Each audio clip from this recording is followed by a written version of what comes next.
Greetings and welcome to the Reparenting Daily podcast. In this podcast, we'll dive deep into reparenting, exploring all of the tools and resources that you'll need to help you along your journey. This podcast is divided into 3 sections.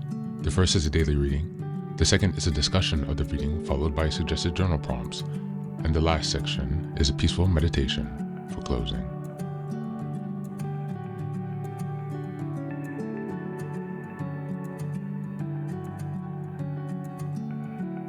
Good morning, good afternoon, and good evening from whenever and wherever you're joining us today.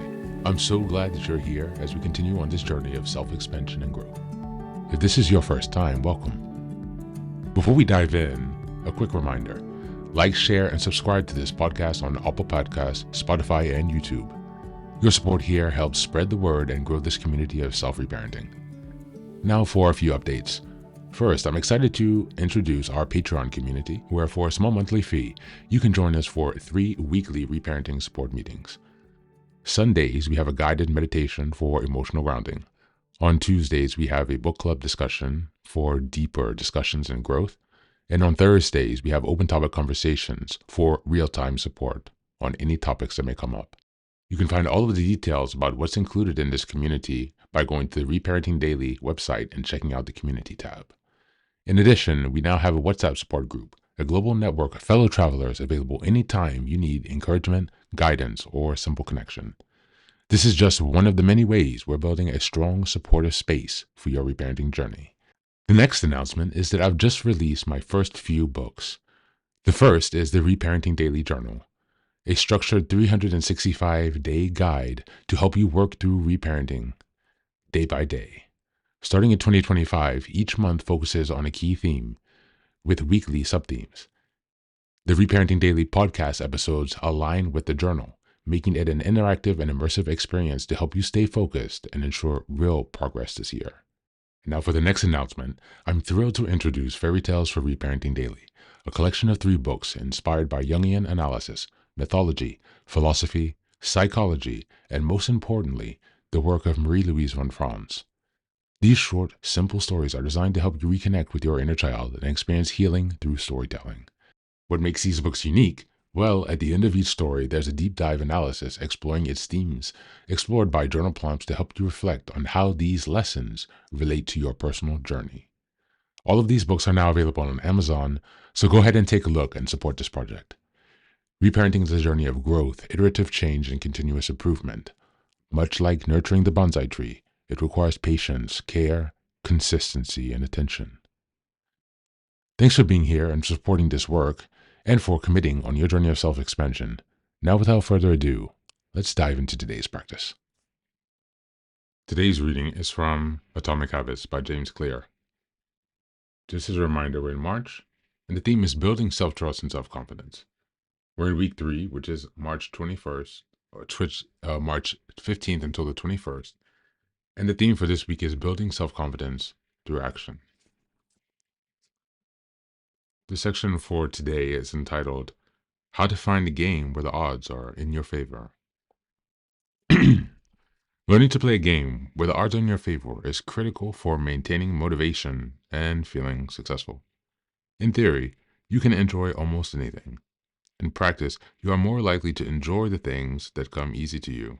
People who are talented in a particular area tend to be more competent at that task and are then praised for doing a good job. They stay energized because they are making progress where others have failed, and because they get rewarded with better pay and bigger opportunities, which not only make them happier, but also propels them to produce even higher quality work. It's a virtuous cycle. Pick the right habit and progress is easy. Pick the wrong habit and life is a struggle. How do you pick the right habit? The first step is something we considered in the 3rd law. Make it easy. In any case, when people pick the wrong habit, it simply means they are picking a habit that was too difficult. When a habit is easy, you're more likely to be successful. When you are successful, you're more likely to feel satisfied. However, there's another level to consider. In the long run, if you continue to advance and improve, any area can become challenging. At some point, you need to make sure you're playing the right game for your skill set. How do you figure that out? The most common approach is trial and error. Of course, there's a problem with this strategy. Life is short. You don't have time to try every career, date every eligible bachelor, or play every musical instrument. Thankfully, there's a more effective way to manage this conundrum, and is known as the explore-exploit trade-off. In the beginning of a new activity, there should be a period of exploration. In relationships, it's called dating. In college, it's called the liberal arts. In business, it's called split testing. The goal is to try out many possibilities, research a broad range of ideas, and cast a wide net. After this initial period of exploration, shift your focus to the best solution you found, but keep experimenting occasionally. The proper balance depends on whether you're winning or losing. If you are currently winning, you exploit, exploit, exploit. If you are currently losing, you continue to explore, explore, explore. In the long run, it is probably most effective to work on this strategy that seems to deliver the best results about 80 to 90% of the time, and keep exploring with the remaining 10 to 20%.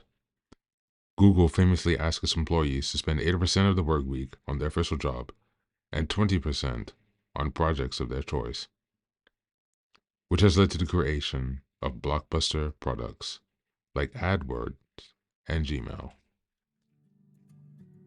Thank you. That's the reading for today.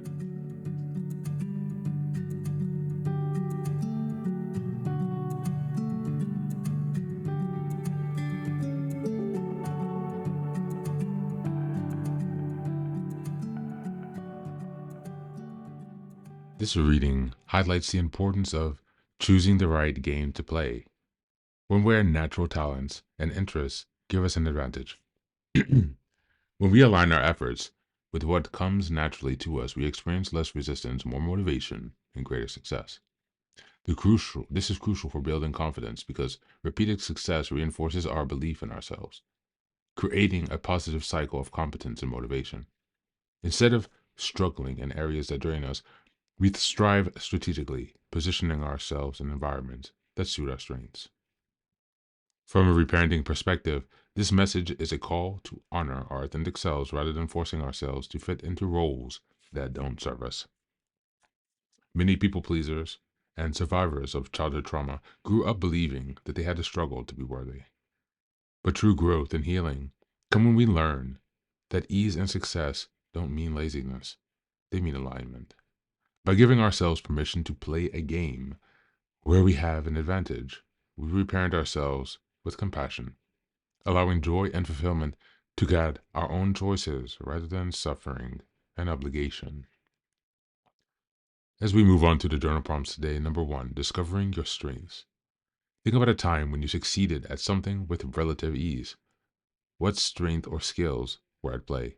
How can you lean into these strengths more intentionally to create success with less struggle? Number 2, reevaluate your game. In what areas of life do you feel like you're constantly fighting an uphill battle? Are there ways to shift your approach or environment to work more in alignment with your natural abilities? And number 3, balancing exploration and exploitation. Reflect on your current habits, career, or relationship. Are you still in exploration phase, testing different options, or have you found something worthy of fully investing in? How can you apply the 80-20 rule to maximize success while keeping room for motivation as well as growth? That's it for today. As always, thanks for being here. Take care of yourself and do be well.